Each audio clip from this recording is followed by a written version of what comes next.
똥 쇼크를 둘러싼 각기 다른 진단과 해법으로 여야 공방이 아주 뜨겁습니다. 특히 이제 보수 야당의 공세가 갈수록 거세지고 있는데요. 한국당은 이제 소득주도 성장 정책 철회라는 주장을 냈고요. 청문회를 열자는 그런 요구까지 하고 나섰습니다. 국회 기재위 소속 한국당의 김광림 의원 연결해서 현 상황에 대한 한국당의 인식과 입장 들어보도록 하겠습니다. 김광림 의원님, 안녕하십니까? 예, 정 교수님, 안녕하십니까? 예, 반갑습니다. 김광림입니다. 네네. 예. 재정경제 관료로서 아주 굵직한 커리어를 갖고 계시잖아요. 뭐 재경부 죄송합니다. 예. 재경부 차관도 하셨고, 뭐 현 국회 기재위 소속 이제 위원이시기도 해서 이른바 재경통이다 이렇게까지 이제 말씀드릴 수 있을 것 같은데, 자, 이 7월 네. 고용 동향의 부정적인 그런 원인 뭐라고 일단 진단하십니까? 우선 7월 고용이요. 우리나라가 학교 졸업하고 직업 올리고 하는 사람들 한 30만 명 이상 나오는데, 예. 이분들을 고용을 시켜주자면은 한 3% 성장을 해야 됩니다. 예. 그런데 30만 명 넘게 일자리가 생겨야 되는데, 7월에 통계청에서 발표한 일자리 증가 수는 1년 동안에 5천 명이었습니다. 5천 명. 그러니까 이게 고용 참사, 대란, 쇼크라고 언론에서 얘기를 하고 있거든요. 예. 원래 금년도 경제 운영 계획을 기획재정부에서 발표할 때는 연간 32만 명이라 했고, 이걸 다시 18만 명으로 줄여서 발표를 했습니다. 예. 그런데 2월 달부터는 10만 명 언저리에서 쭉 이렇게 왔다 갔다 하다가 드디어 7월 달에 5천 명 수준으로 낮아진 겁니다. 예. 근데 이게 일시적인 현상이냐? 좀 그렇지 않다고 보는 거거든요. 예. 예. 그래서 진단을 보면은 청와대 진단은 생산 인구가 감소하고 산업의 구조조정이 진행되고 있고 온라인화되고 뭐 이런 쪽에서 원인을 찾고 있는 것 같습니다. 대통령님도 예. 그러시고요. 예. 그런데 그런 거는 예. 어제 오늘 있은 일이 아니고 쭉 계속되어 온 일이거든요. 예. 여기에 대해서 김동연 부총리는 조금 유동적인 겁니다. 신축적인 예. 거. 구조적인 요인도 있다. 경기적인 요인도 있다. 예. 그런데 정책적인 요인도 함께 있다. 예. 이 속에 함유된 거는 소득주도 성장 정책, 특히 최저임금과 노동시간 단축 이런 것들이 깔려져 있지 않나 예. 이렇게 보는 겁니다. 예.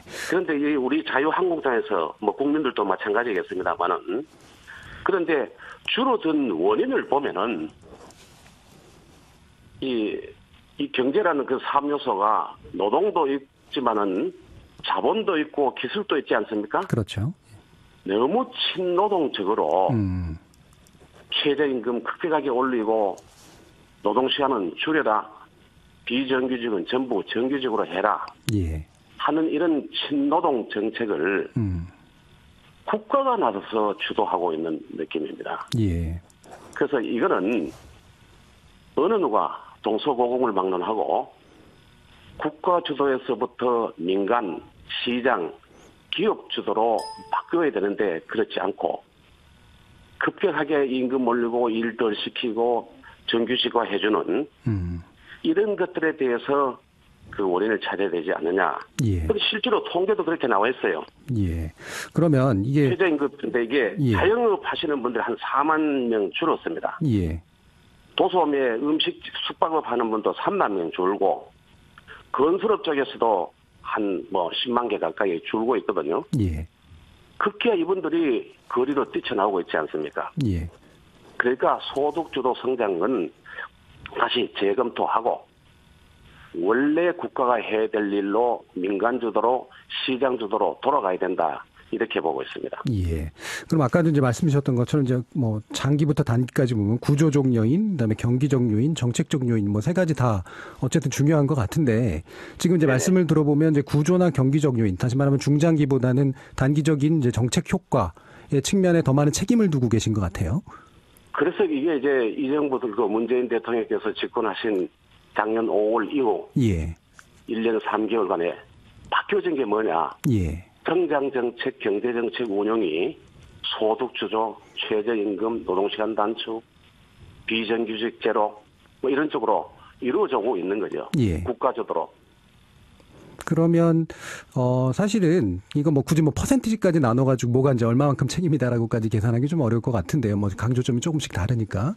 근데 이제 그 왜 이명박 정부나 박근혜 정부에서도 뭐 예산 한 11조에서 17조 정도 이제 이런 일자리 관련된 예산을 투입해서 했는데 그때도 사실 언론 보도 같은 경우에는 일자리 성장이 잘 안 되고 있다, 일자리가 줄고 있다, 예. 이제 이런 식의 이제 되게 비슷한 진단들이 나왔어요. 그럼 지금하고 그때의 차이는 뭐라고 생각하시나요?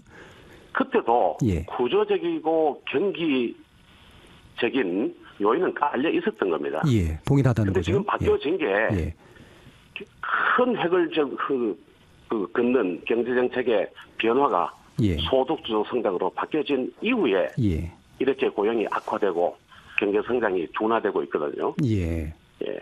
그리고 이명박 박근혜 정부 뭐 일자리 예산 뭐 한 11조 원 쓰고 뭐 이래 했지만은 예. 이 정부는 두 번에 걸친 추가 경정 예산을 포함해서 50조 원 넘게 일자리 쪽에 돈을 쏟아붓고 있습니다.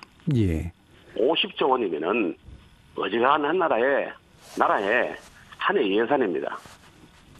3천만 원짜리 170만 개 일자리를 산술적으로 만들 수 있는 그런 돈입니다. 예. 알겠습니다. 그러면 최저임금 상승 문제로 이제 지목하셨기 때문에 그 얘기를 좀 해야 될 것 같은데요.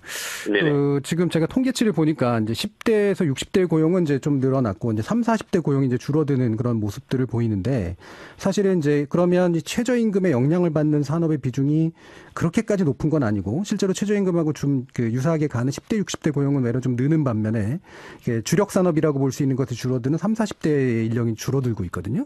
이 통계치로 예. 보게 되면 최저임금의 영향이 급격한 상승이 이제 바로 현재 문제를 낳았다라고 해석하는 건 좀 무리가 있지 않을까요?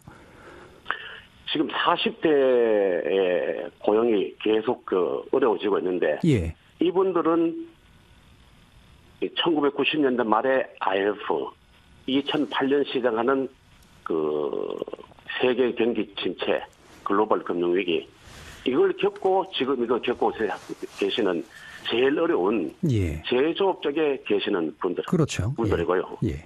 그다음에 상대적으로 예. 정부에서 돈을 푸니까 노년층에 연세 드신 분 단기적인 일자리는 늘어나는 겁니다. 예. 그러니까 통계에 덜 잡히게 되는 거고요. 예. 실질적으로 어려운 분들은 30대 연령층으로는 예. 그다음에 저숙련공, 단순 노동, 뭐 일용직 이런 분들이 하루하루 벌어서 먹고 사는 사람들이 가장 어려운 현상이다. 예. 이렇게 보고 있습니다. 예. 통계에 나와 있지 않습니까? 예. 자영업, 숙박업, 음식업, 건설업 예. 그리고 여하튼 월급을 고정된 월급을 받지 못하고 하루하루 벌거나 예. 자체적으로 사업을 영위하고 있는 자영업자분들 이런 분들이 일자리를 제일 많이 잃고 있는 겁니다. 예. 근데 그 부분은 이제 제가 아까도 질문드렸던 부분이 이제 약간 섞여 있는 것 같은데요. 그러니까 주력 산업의 그 침체로 인해서 이제 고용이 여파가 생기는 것은 30, 40대에서 분명히 나타나는데 10대, 20대, 60대 요 고용 관련해서 보면 최저임금의 직접적인 영향권이라고 보여지는 이 세대에서는 그 부분을 평가하기가 좀 어렵다는 그런 느낌이 때문에 그렇거든요. 아니 최저임금이 30, 40대만이 있는 게 아니죠. 그러니까요. 저도 30, 40대는 외려 적용이 안 되고 10대나 60대 외로 더 많이 적용되잖아요. 안 좋은 일자리들이니까. 근데 그 부분의 고용 지표는 이 통계치만으로 보면 그렇게 나쁘진 않단 말이죠. 그 통계치가 정부가 그동안에 1년여 동안에 50조 원 쏟아부어 넣어가지고 단순 노무직, 연세 어르신들, 서신 어르신들 일자리 뭐 이런 분들의 고용을 도와준 결과다 이렇게 보고 있고요. 그런 효과다. 그런데 이게 30여만 명이 늘어나야 되는데 20만 명이 늘어났다. 이렇게 되면 좀 이해를 하겠는데 5천 명으로 줄어드는데 예. 이거 8월달, 9월달 한번 봐야 되겠어요. 예, 그 지켜봐야겠죠. 정말 어려운데. 예. 그렇죠. 예. 말씀처럼 이제 또 지켜볼 문제인 것 같고요. 또 경제학을 또 많이 계속 해오셨으니까 이 최저임금 급의 급격한 상승이 고용에 이제 안 좋은 일자리에 영향을 미친다는 건 뭐 대충 이야기되는 문제인 것 같고 학문적으로도요. 대신 이제 이거를 단기적으로 평가하는 거는 어렵다라는 것도 또한 이제 일반적으로 얘기되고 있는 거잖아요. 그래서 어느 정도 좀 지켜봐야 된다고 보시나요? 학문적이 아니고 예. 단번에 16.4% 올리고 예. 다시 또 10.9% 올리겠다고 발표하고 예. 2년간에 30% 임금을 올립니다. 예. 그 자영 하시는 분들, 식당 하시는 분들, 숙박업 하시는 분들, 예. 이런 분들 배견할 수 있겠습니까? 예. 예. 이게 굉장히 어렵다고 봅니다. 예. 뭐 저도 이제 당연히 급격한 상승은 이제 자영업자들에게 고통이 되는 거는 이제 기본적으로 맞는 것 같고, 근데 그것이 이제 고용에 부정적으로 영향을 미친다라고 하는 거는 일정한 기간을 두고 그 효과를 살펴보아야 되는 거잖아요. 아까도 이제 아마 7월 문제뿐만 아니라 8월, 9월을 지속적으로 지켜보자고 말씀해 주셨는데, 그게 어느 정도 기간을 두고 보는 게 합당하다고 보시냐는 질문이죠. 이거는요. 예. 벌써 나타나 있고, 예. 청와대 쪽에서는 12월 말까지 보자고 예. 장하성 정책실장이 얘기를 했지 않습니까? 예. 그 단기간에 최저임금이 조정되거나 근로시간 단축이 좀 유연성 있게 조정되거나 하지 않으면은 예. 계속 갈 거다 이렇게 봅니다. 예, 알겠습니다. 지금 자유한국당 김광린 의원과 인터뷰 듣고 계십니다. 자, 그러면 이제 주제를 살짝 더 이제 들어가서 당정청의 대응, 다시 말하면 여당의 이제 대응을 좀 살펴봐야 될 것 같은데요. 기본적으로 이 재정 지출 확대 쪽으로 이제 방향을 잡았어요. 4조 원 규모의 보강 패키지까지 만들겠다고 하고 일자리 예산을 확대하겠다고 하는데 이제 자유한국당 입장에서는 이거에 대해서 반대하시는 입장이신가요? 네. 예. 어떤 이유로 이제 일부는 반대하시나요? 뭐 예. 일정한 수준까지는 가능하지만은 예. 국민이 낸 세금을 50조 원 이상 퍼붓는 것이 이게 단기적인 일자리지 지속 가능한 일자리가 아니다 예. 하기 때문에 언론에서는 모래성에 돈 붓기라고 표현을 하고 있습니다만은 예. 굉장히 땜질식이 아니냐, 예. 아주 단기적인 대책이 아니냐 이런 차원에서 걱정하고 반대하는 것다. 오히려 그 돈을 예. 제대로 쓰되자면은 교육과 기술 개발 쪽에 국방력을 키우는데 예. 사회 간접 자본을 확대하는데 예. 어려운 계층의 생활을 안정시키는 복지 예산 증대시키는데 이런 데 쓰고 혹시 돈이 있다고 하면은 기업의 길을 살리고 기업의 R&D를 개발하고 하는 이런 쪽에 인센티브를 주는 쪽으로 써야 되지 않느냐. 이렇게 자유한국당은 기본적으로 보고 있습니다. 예, 예산을 어쨌든 쓰더라도 단기적으로 일자리를 창출하는 데 쓰기보다 그들의 안전망을 확보하는 이런 것보다 지속 가능한 그렇죠. 그런 쪽으로 써야 된다. 이런 입장이신 거죠. 자, 그러면 이제 소득주도 성장 정책에 이제 아주 명확한 반대 의사를 지금 내셨어요. 그리고 그 결과에 대해서 청문회를 소집해야 된다라고 이제 주장을 하셨는데, 이 문제가 이제 이 청문회 소집이 필요할 정도로 되게 위중하고 심각하다고 이렇게 판단하시는 이유는 어떤 건가요? 기본적으로 좋은 경제가 뭡니까? 예. 노동, 자본, 기술을 잘 버무려 가지고 비싼 부가가치가 높은 물건 많이 만들어서 팔아서 국민의 소득을 높여줘서 골고루 잘 살 수 있도록 하는 거 아닙니까?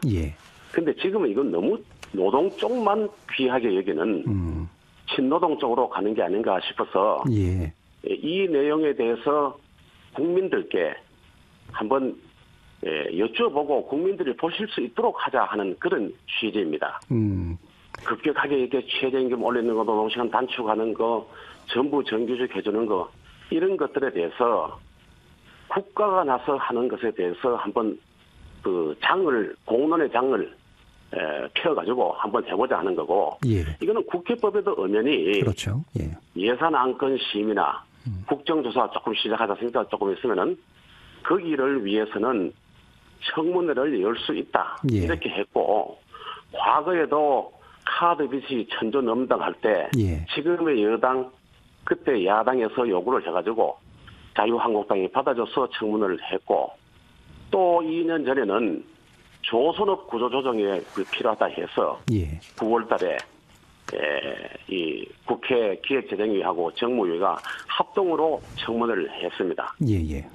이렇게 이거 청문회 하는 걸 어렵게 생각하지 말고 소득주도 성장 주장하시는 분들은 거기에 대해서 국민들에게 설명을 하고 그렇지 않고 문제가 있다고 하는 분들은 또 문제가 있다 하는 뭐 학자분들이나 또 관료 중에도 그럴 수도 있고 기업하시는 분도 그런데 그분들의 얘기도 들어보고 국민이 판단하고 이 성장 정책들을 좀 제대로 본궤도로 올려야 되지 않느냐. 예. 이러기 위해서는 청문회를 해야 된다. 이렇게 생각하고 있습니다. 예, 알겠습니다. 이게 뭐 청문회라는 이름 때문에 약간 부담스러움이 있기는 한 것 같은데 그런 의지로 소집을 주장하신 거다라고 이해를 할 수 있을 것 같습니다. 청문회 뭐 영어는 히어링 아닙니까? 들어보는 겁니다. 예, 알겠습니다. 업계 현장하고. 예. 자, 자유한국당의 김광린 의원 감사합니다. 고맙습니다. 예.